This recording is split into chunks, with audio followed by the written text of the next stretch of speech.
ज़ादिर शाहिद अपनी यूनिवर्सिटी की तरफ से। जैसे कि हम लोगों ने एक सिलसिला शुरू किया हुआ है लेक्चर्स का, जिसमें हमने कहा था कि 6 लेक्चर्स में आपको हम लोगों ने ये इंश्योर करना है कि ग्रेजुएशन की इंग्लिश आपकी बड़ी आसानी के साथ गो थ्रू हो जाए, यानी आप पास हो जाएं। वो बच्चे जो घर में बैठे हुए हैं, वो हमारी बेटियां जो कि यूनिवर्सिटी में या कॉलेजेस में नहीं जा सकती, तो उनके लिए ये हमने ग्रेजुएशन का प्रोग्राम, जिसमें पहले हम एडीए 3rd ईयर को करेंगे और उसके बाद एडीए 4th ईयर जो है उसको करेंगे। तो ये अपनी यूनिवर्सिटी ने ये टोटल एक कोलैबोरेशन के साथ ये सारा सिस्टम जो है इसको मैनेज किया हुआ है। तो उसी सिलसिले में हमने पहले आपको जो इंट्रोडक्टरी लेक्चर है उसमें बताया भी था कि ये किस तरह से सारी चीज़ें हमने करनी है। तो सबसे पहले जो पहला इसका मॉड्यूल है, जो कि which is one of the most important part, उसकी वजह ये है कि ये सबसे ज़्यादा मार्क्स को एरिया कवर करता है। मेरी मुराद यहाँ पे पोएम्स से है। एडीए 3rd ईयर में जो पोएम्स हैं ये आपकी 40 मार्क्स जो है उसको कवर करते हैं, 40 मार्क्स को।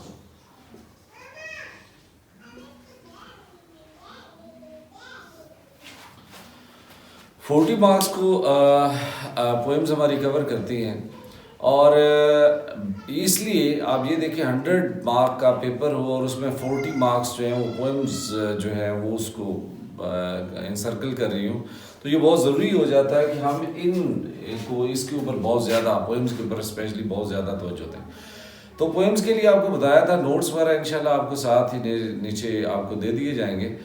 और इसमें सबसे पहले हम लोग डिस्कस करेंगे कि कौन सी पोएम्स जो हैं वो सबसे ज़्यादा इम्पोर्टेंट है, जो हर हाल में आपने करनी है।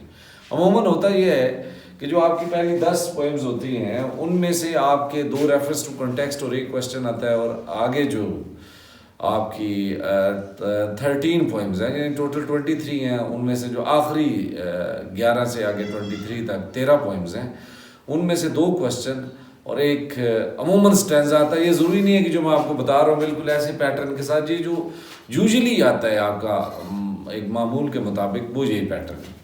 अच्छा जी, तो अब ये पहले मैंने आपको पहले भी बताया था कि हमने वो पोएम्स करनी है जो कि इस साल के पॉइंट ऑफ व्यू से, जो पीछे हमने ऑब्जर्व किया पास पेपर्स को, सारी सूरत हाल को देखते हुए, जो पोएम्स आपकी सबसे ज़्यादा इम्पोर्टेंट हैं, जो इस वक्त आ सकती हैं, उनको मैंने यहाँ पे लिख दिया। आप लोग लाजमी इसको नोटिफाई कर लें। उनमें सबसे पहले आपकी जो 2nd पोएम है ततारी, ये आती है जी। ये पोएम इसको आपने करना है। ये और पोएम जो है ये ज़्यादातर रेफरेंस टू कॉन्टेक्स्ट के हवाले से बहुत ज़्यादा फेमस है। नेक्स्ट है जी न्यू ईयर रेजोल्यूशंस। ये दोनों क्वेश्चंस के लिहाज से भी, क्योंकि आपके 3 स्टैंजाज आने हैं इन पोएम्स में से, और 2 आपके क्वेश्चन आपने करने हैं। 3 आते हैं, 2 आपने करने हैं। पेपर पैटर्न जो है वो भी मज़ीद आपको बता दिया जाएगा। तो आपका ये दूसरी जो पोएम है, ये क्वेश्चन और प्लस स्टैंजास जो आपका रेफरेंस टू कॉन्टेक्स्ट है उसके लिए बहुत इंपॉर्टेंट है। 3rd पोएम है जी वोमन वर्क। ये अमूमन इसमें से भी रेफरेंस टू कॉन्टेक्स्ट आता रहता है, लेकिन मोस्टली ये इसमें से क्वेश्चन ही आता है, और क्वेश्चन जो है वो अमूमन करैक्टर के ऊपर। अच्छा जी, ये पोएम ऐसी है जो आपकी one of the most important poem, patriot into traitor. अगर आप इन 23 पोएम्स में से आप ये जानना चाहते हैं कि वो कौन सी पोएम है जो आपको हर हाल में करनी ही करनी है, जो हर साल आती है, वो है जी आपकी ये पहले नंबर पे ये पोएम है, मोस्ट इम्पोर्टेंट पोएम, सबसे ज़्यादा। इस पोएम को आपने हर हाल में करना होता है। ये यानी जो आपकी 4 पोएम्स हैं जो बहुत ज़्यादा इम्पोर्टेंट है, जो हर साल या तो चारों की चारों ही आ जाती हैं, लेकिन उनमें से 2, 3 या सम टाइम मतलब एक तो हर हाल में आती है। तो ये उनमें जनाब पहले नंबर पे है, पैट्रियट इनटू ट्रेटर। इसमें क्वेश्चन भी आता है इसमें से, और इसमें से जनाब आपका रेफरेंस टू कॉन्टेक्स्ट भी आता है।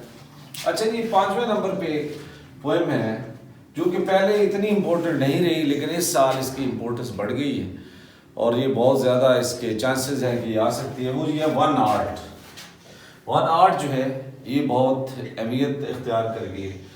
उसके बाद ये दूसरी जो आपकी पहली 10 में सबसे इम्पोर्टेंट पोएम है जो आपको हर हाल में करनी है, वो है जी ये आपकी सॉलिटरी रीपर। ये भी जी आपकी मोस्ट इम्पोर्टेंट कैटेगरी में आती है।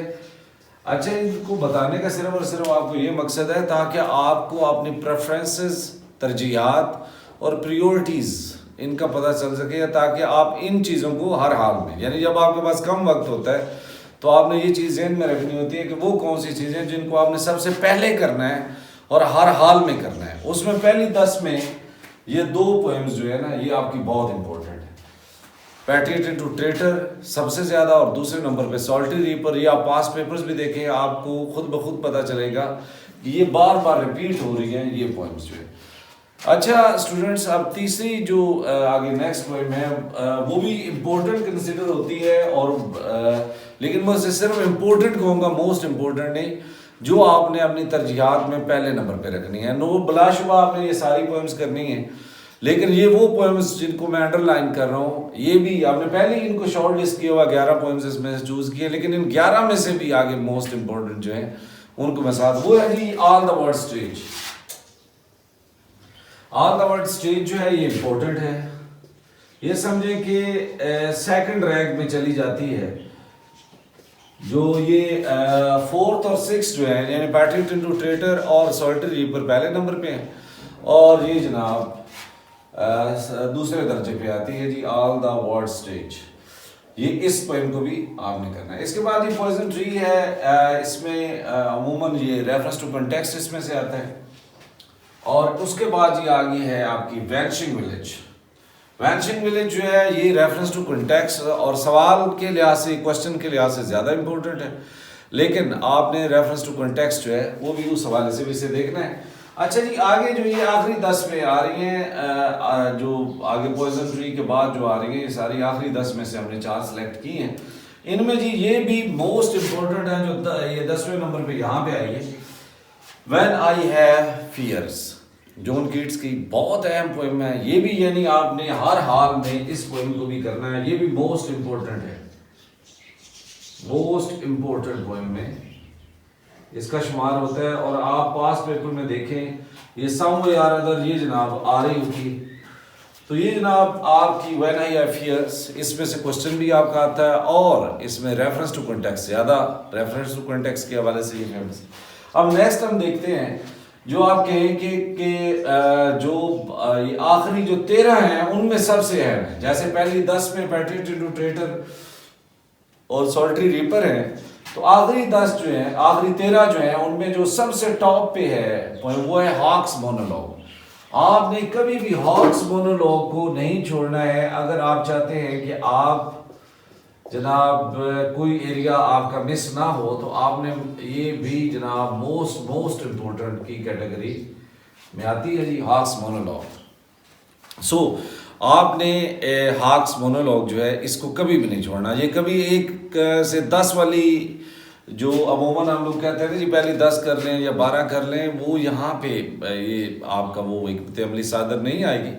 आपने इसको जनाब मोस्ट इम्पोर्टेंट है, इसको आपने हर हाल में करना है। हॉक्स मोनोलॉग को बिल्कुल नहीं छोड़ना है। अगर आप चाहते हैं कि आप इंग्लिश जो है वो उसमें अच्छे मार्क्स लें और उसका आप कोई इम्पोर्टेंट एरिया मिस ना करें।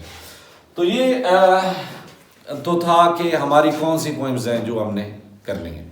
अब जो सेकंड पार्ट है उसको हम डिस्कस करते हैं कि हमने एक क्वेश्चन इनका होना है, एक कोई नहीं, आपका रेफरेंस टू कॉन्टेक्स्ट एक तो आप बात ज़हन में रखना, या रेफरेंस टू कॉन्टेक्स्ट आता है अमूमन जो होता है, या क्वेश्चन आता है। 23 पोएम्स हैं, तो अमूमन जो पेपर सेटर हैं वो कुछ पोएम्स में से रेफरेंस टू कॉन्टेक्स्ट दे देते हैं और कुछ पोएम्स में से क्वेश्चन दे देते हैं। तो इसलिए ये ज़रूरी है इसको समझना। तो बहरहाल जी, अब हम इसके जो सवालात हैं जो मोस्ट इम्पोर्टेंट इसके बाद पार्ट है, ये आप देख लीजिए जो हमने पॉइंट्स डिस्कस किए हैं मोस्ट इम्पोर्टेंट, जिनके ऊपर मैंने लिखा है, और ये आपने सबसे पहले करनी है और सेकंड दर्जे पे आपने जाके उसके बाद बाकी पॉइंट्स है। और मैं आपको यही मशवरा दूंगा कि आप पहले जो अपनी तैयारी है वो आप मोस्ट इम्पोर्टेंट से स्टार्ट करें, यानी आप पैट्रियट टू ट्रेटर पहले करें, फिर सॉल्टी रीपर करें, फिर जनाब व्हेन आई हैव फियर्स करें, हॉक्स मोनोलॉग करें, उसके बाद जनाब ऑल द वर्ल्ड स्टेज करें, और उसके बाद फिर शुरू हो जाए ये न्यू ईयर रेजोल्यूशंस, ये भी जनाब इम्पोर्टेंट में आती है, इसको करें। इस तरह से एक जो सीक्वेंस है उसके पॉइंट ऑफ व्यू से चीज़ों को तैयार करेंगे तो आपके लिए बहुत ज़्यादा बेहतर होगी। ठीक है जी, अब हम इसके क्वेश्चंस की तरफ जाते हैं ताकि आपको थोड़ा आइडिया हो जाए कि क्वेश्चन इसके किस तरह से आते हैं जी। तो ये अभी हम आपको इसके क्वेश्चंस के हवाले से बताएंगे।